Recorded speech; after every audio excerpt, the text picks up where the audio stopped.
Jopo la majaji saba limeanza rasmi hii leo kusikiza kesi ya matokeo ya Urais waliowasilisha rufaa ya kupinga matokeo ya Urais, wakifungua jukwaa la mahakama kupitia mawakili wao. Tume huru ya Uchaguzi na Mipaka nchini Iebc imewekwa katika mizani.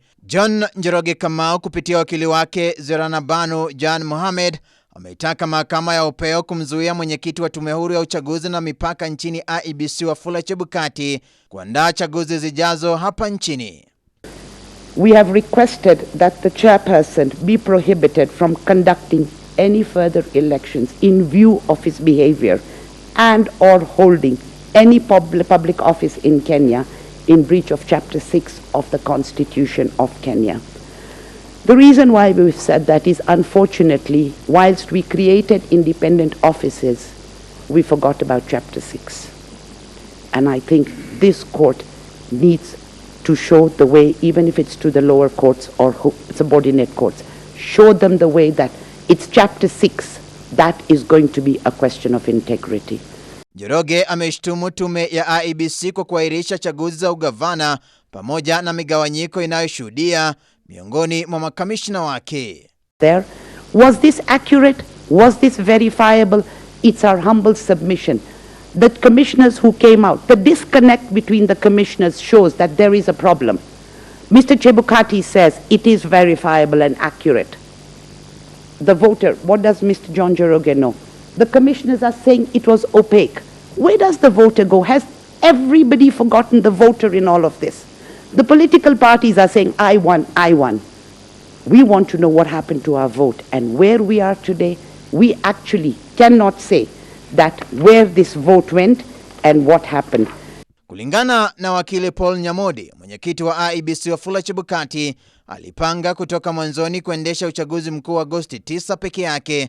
Nyamodi ameiambia koti kuwa Chebukati alichapisha jina lake katika gazeti la kitaifa na kuchukua majukumu ya maafisa wa Iebc katika mabunge 290 kuendesha uchaguzi.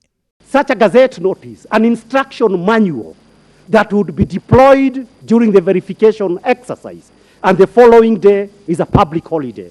You cannot be taken to have been done that with the best of intentions.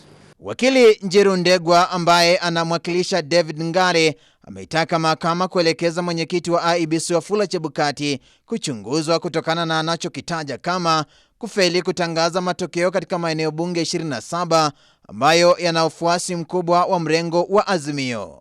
He has crossed over that weighty issue. He does not consider that 27 constituencies, which makes about 10% of the Kenyan constituencies, which translates to about 1.9 elected voters, were not included in the final tally. And what does he do? He makes and he amends and carefully uses the words which to apply. In his replying affidavits, he technically avoids the use of the word declaration and he uses the word announcement. The word announcement is not akin, is not similar, and does not mean declaration. Kutangazwa kama mshindi wa kura za Urais, mwaniaje alifaa kupata 50% na kura moja ziada.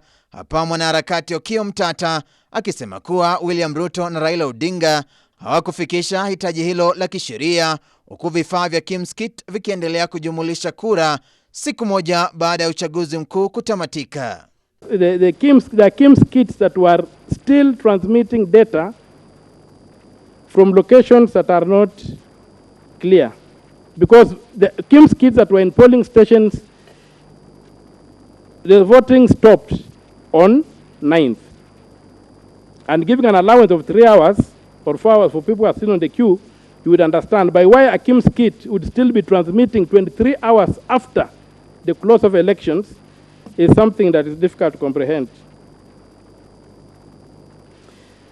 Also, my members of the Honorable Court, if you look at the Form 34C that has been published and interrogate the data there, if you look at the total of the variables ascribed to each candidate, the amount that you get is 110 votes less than the number that has been printed on that paper. Hata hivyo, majaji na mawakili katika mahakama ya Upeo waliburudishwa. Wakili Willis Otieno ambaye anawakilisha Khalifa akipaza sauti kwa wimbo. It could have been William Ruto, it could have been Raila Odinga. It fell on William Ruto and he says, voila, you are the president. Is that how we intend to choose our national executive? We've reduced it to Mimi's childhood game of piki ponki, paka melodies. Counsel again. Yes, my lord. Wakili Otieno ambaye alionekana kudondokwa na kijasho chembamba alisema kuwa mwenyekiti wa Iebc Wafula Chebukati aliwatenga makamishna 4 wa Iebc, hatua ambayo ni kinyume cha sheria. In the violation of the Elections Act itself, because, my lord, there was a requirement that once the tallying is done and the verification done under Article 138(3)(c, it was not the chairman but the commission that was required to undertake that process.